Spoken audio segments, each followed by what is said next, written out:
కాదు కాదా? ఈ రోజు వరకైనా సరే మనకు రాజధాని ఉందా అంటే ఏమీ లేదు.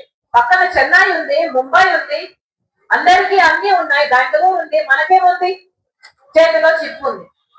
మన బిడ్డ ఈ రోజు వరకు కూడా రాజధాని లేదు అంటే దానికి కారణం చంద్రబాబు గారు, జగన్మోహన్ రెడ్డి గారు. ఈ రోజు వరకు కూడా కేంద్ర ప్రభుత్వము ఇప్పుడు చంద్రబాబు గారు రెండోసారి ముఖ్యమంత్రి అయ్యాక డబ్బులు ఇస్తున్నామని చెప్తున్నారే, ఈ డబ్బులన్నీ కూడా నిధులుగా ఇవ్వడం లేదు, మన రాష్ట్రానికి అప్పులుగా ఇస్తున్నారు. ఎవరడిగారు అప్పులు? ఈ అప్పులన్నీ మళ్ళీ ఎలా తీర్చుకోవాలి? మన రాష్ట్రం మీద ఇప్పటికే 11 లక్షల కోట్ల అప్పు ఉంది. మళ్ళీ అప్పులుగా ఇస్తే ఈ రాష్ట్రంతా, ఈ భారం అంతా మన భావి తరాల మీద పడుతుంది. రాష్ట్రం మళ్ళీ తిరిగి ఇచ్చేయాలి, ఎలా ఇస్తుంది? కానీ ఎవరూ మాట్లాడు. ఎందుకంటే బీజేపీకి వ్యతిరేకంగా మాట్లాడే దమ్ము చంద్రబాబు గారికి లేదు, పవన్ కళ్యాణ్ గారికి లేదు, జగన్మోహన్ రెడ్డి గారికి అంతకంటే లేదు. పోలవరం ప్రాజెక్టు నీటి నిల్వ రాజశేఖర రెడ్డి గారు తలపెట్టిన పోలవరం ప్రాజెక్టు 36 లక్షల ఎకరాలకు నీళ్ళు ఇచ్చే ప్రాజెక్టు. అంత బ్రహ్మాండమైన ప్రాజెక్టు రాజశేఖర రెడ్డి గారు రూపొందిస్తే బీజేపీ ప్రభుత్వం నీటి నిల్వ తగ్గిస్తే అది ఒక లిఫ్ట్ ఇరిగేషన్ గా మారిపోతుంది, ఒక బ్యారాజ్ గా మారుతుంది తప్పితే దానికి అసలు గ్రావిటీ బేస్డ్ ప్రాజెక్ట్ గా ఉండనే ఉండదు. అన్ని లక్షల ఎకరాలకు నీళ్లు కూడా ఇవ్వదు. కానీ బీజేపీ ఆంధ్ర రాష్ట్రానికి వెన్నుపోటు పొడుస్తూ నీటి నిల్వను తగ్గిస్తుంది. పార్లమెంట్ లో ఒక్క ఎంపీ కూడా నోరు విప్పి మాట్లాడలేదు ఇది అన్యాయము అని.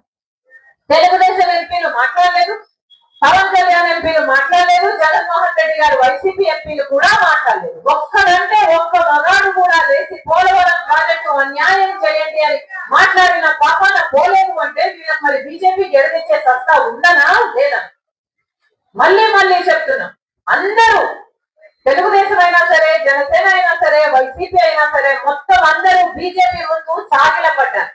బీజేపీకి బానిసలయ్యారు, బీజేపీకి బినామీలుగా మారారు. ఒక్క కాంగ్రెస్ పార్టీ మాత్రమే ఈ రోజు బీజేపీకి వ్యతిరేకంగా మాట్లాడే సాహసం చేస్తుంది. ఒక ఇండియా బ్లాక్ మాత్రమే ఈ రోజు బీజేపీకి వ్యతిరేకంగా పోరాటాలు చేస్తుంది. అందుకే ప్రజల మద్దతు కోరుతుంది కాంగ్రెస్ పార్టీ. మేము పోరాడతాం, మేము ముందుండి పోరాడతాం, కానీ మా వెనకాల మీరు ఉండకపోతే మా పోరాటానికి అర్థమే లేదు. అందుకే చెప్తున్నా, మళ్ళీ చెప్తున్నా, ఈ బీజేపీ పార్టీ మన రాష్ట్రాన్ని భ్రష్టు పట్టిస్తుంది, మన రాష్ట్రానికి వెన్నుపోటు పొడుస్తూనే ఉంది.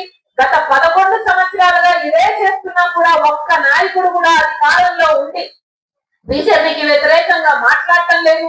కాబట్టి ఈ రోజు రాజశేఖర రెడ్డి బిడ్డ ఈ ముందు నిలబడి బీజేపీకి వ్యతిరేకంగా కాంగ్రెస్ తరఫున ఈ పోరాటం చేపట్టింది. రాహుల్ గాంధీ ప్రధానమంత్రి అయితేనే మనకు ప్రత్యేక హోదా వస్తుంది. 10 సంవత్సరాల ప్రత్యేక హోదా ఇస్తానన్నాడు రాహుల్ గాంధీ గారు.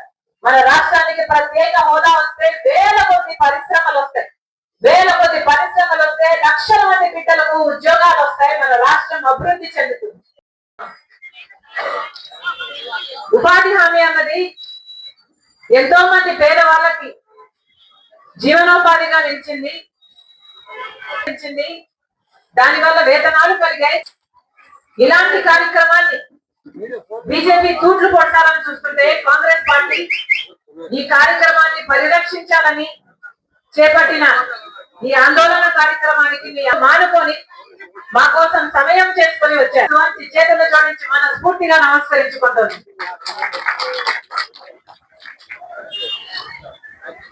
రాజశేఖర రెడ్డి గారు